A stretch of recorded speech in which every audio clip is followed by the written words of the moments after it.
students. I just want to check in with everyone after this first module, give you some feedback, do a little bit of follow-up.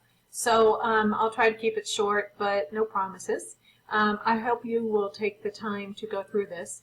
So I have this document. I'll post it as an announcement in case you want to see it, but I just wanted to have some notes in front of me, just kind of as talking points as I go through this.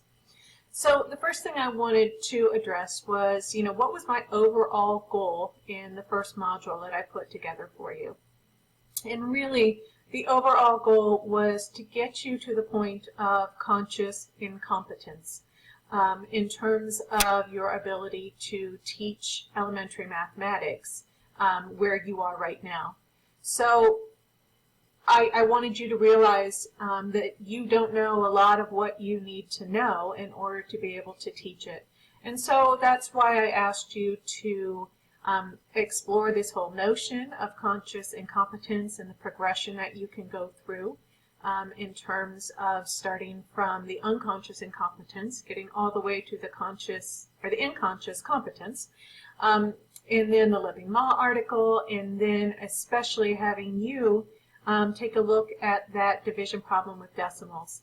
And usually that assignment is very unsettling for some students, which it's supposed to be. I did not expect anyone to be able to explain that in what I would call a Chinese prepared teacher way.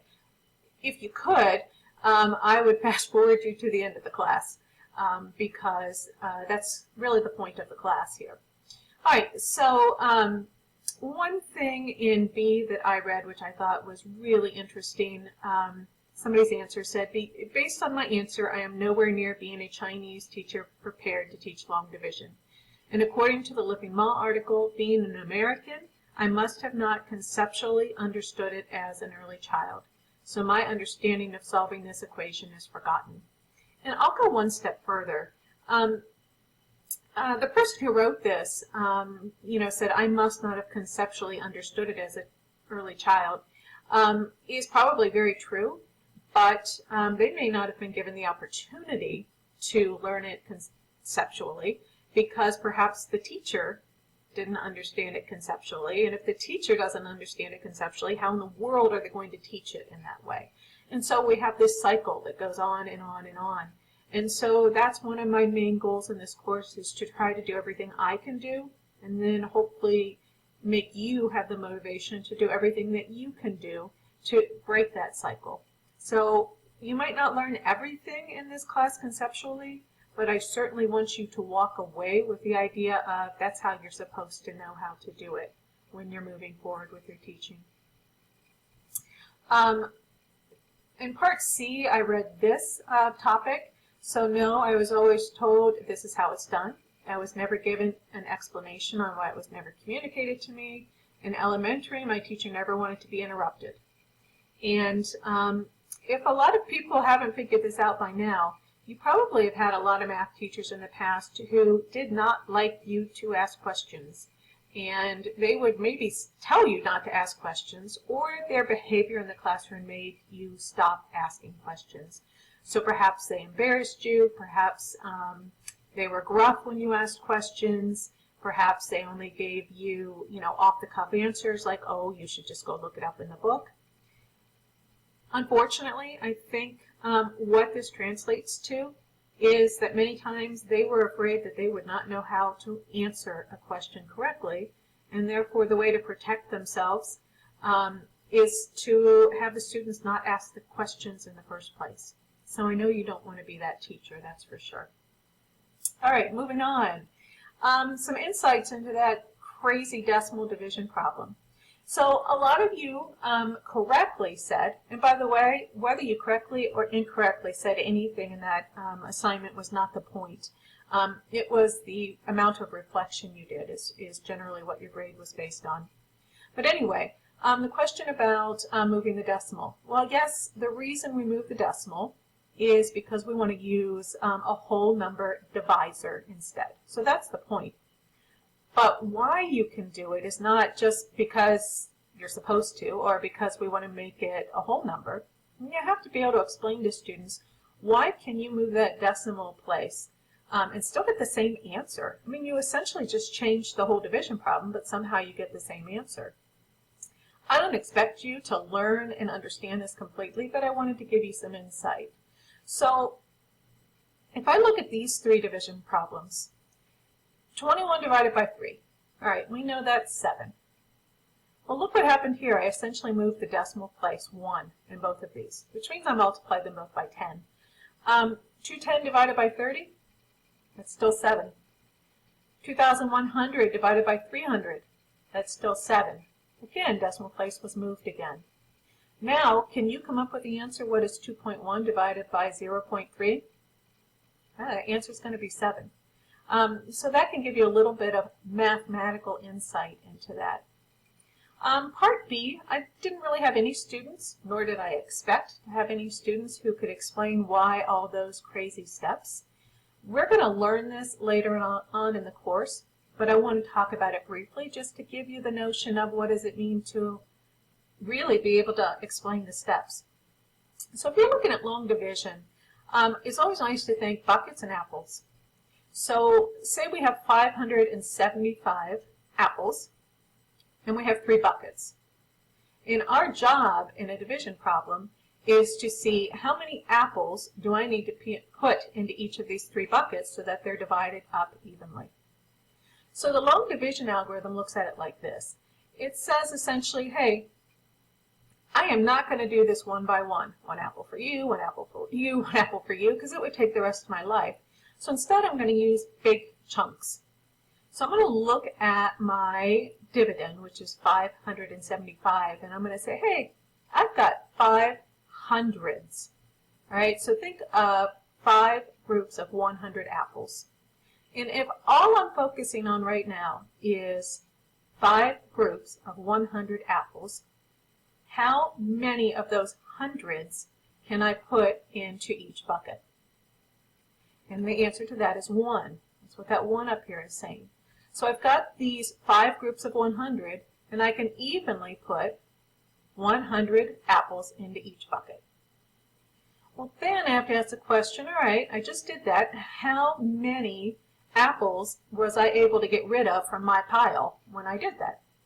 Well, I got rid of 3 hundreds. And then I subtract, and I say, well, how many hundreds do I have left? Well, I have 2 hundreds left, and I had 3 buckets, so I couldn't give anybody else another complete group of 100. So what I do is I say, you know what? I've got these 7 tens, right? So I've got 7 piles of 10. I'm going to take those hundreds, and I'm going to break those up into groups of 10. And now all of a sudden I have 27 groups of 10. And then I repeat the process again. I've got 27 groups of 10, and I've got 3 buckets. How many go into each? I'm going to stop there. By no means am I going to be testing you anytime soon on your ability to explain long division the way that I just did. My only reason for going through this is I really want to demonstrate to you the difference between procedural knowledge of mathematics, which is, hey, you do these steps, and a conceptual understanding of what's going on behind the steps. Okay, so that was the point there. All right, part C I'm talking about here is one of the questions I asked was how else could you get an answer to that division problem if you forgot how to do division? Well, you can use other operations, addition, subtraction, and multiplication, as long as you realize what division means. And division means how many 0.3s are there in 58.75. So literally, you could start adding up and say, let's see, 1 0.3 is, well, obviously 0.3. If I put another 1 on, then that's 0.6. I'm up to 2. Add another one, 0.9. Wow, this is really going fast. I add another one, 1.2, and add another one, 1.5. How many times do I have to add 0.3 to get all the way up to 58.75? Or you could do it backwards. You could do subtraction. So you could say, hey, 58.75, how many 0.3s are there? Subtract. Ah, I'm down to 58.72. Okay, fine, I'll subtract again. I'm down to 58.69. Subtract, I'm down to 58.66. And then you're counting, all right, how many were there? It's going to take a while to do it that way, but it's possible. Make it a little bit more sophisticated by doing multiplication. So you could do kind of a guess and check type process. So if I'm asking how many 0.3s are, I can take a guess as to how many there are, and then check by multiplying 0.3 by that number. All right, so that's just some insight into how else you could get the answer. All right, moving on to some more nuts and bolts. In terms of discussion forums, some of you found out, I don't know, perhaps you skipped over some of the content on the introduction page, especially that content about discussion posts. But your initial posts have to be made at least 12 hours before the due date. I know that that might not seem fair for those of you especially who wait until the last day to do a module, but it is the way it is, and hopefully, if nothing else, this will prevent you guys from waiting until the last day to try to start a module. It's really not how this course is designed. You're meant to be working on it, you know, several times a week, you know, setting aside some chunks of time. Also, the discussion forums are set up such that you have to answer before you can see everyone else's posts. And I've noticed in a few cases people have made a post and then essentially deleted that post and then made a new post. So I know in the online world, one thing that students try to do is essentially make a post that is blank or doesn't say really anything at all, and they make that post and then they're able to see the answers that all of their classmates have put down, and then they can use their classmates' answers to formulate their own answer to the question. So I can see when people have deleted posts. You know, if you do it once, you know, throughout the semester because you realize you said something absolutely stupid or you had a terrible typo or something, I'm not going to go crazy. But if I see you doing it more than once, I'm going to start questioning whether or not people are trying to, you know, use that tactic. So just wanted to make you aware of it. Number 4, please don't hesitate to email me. I hope people who have emailed have gotten the responses as quickly as they were hoping to get them. If you have any questions, concerns, anything, please email me. I think I'm a very fair instructor. I really want to help you. So please take the time to email me and get input from me, especially if there's something that's bothering you with the course. Wiley Plus integration is coming up. Unfortunately, there's just not a ton that I can do right now to help you with that. Except to let you know you have to have an access code. You can purchase it at the bookstore, or you can have that access code and you can buy it online. And the reason I say I can't really help that much with it is because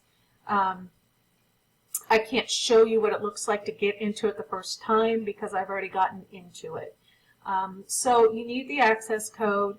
And if you have problems, it could be a problem with your browser, which is what that technical information page is all about.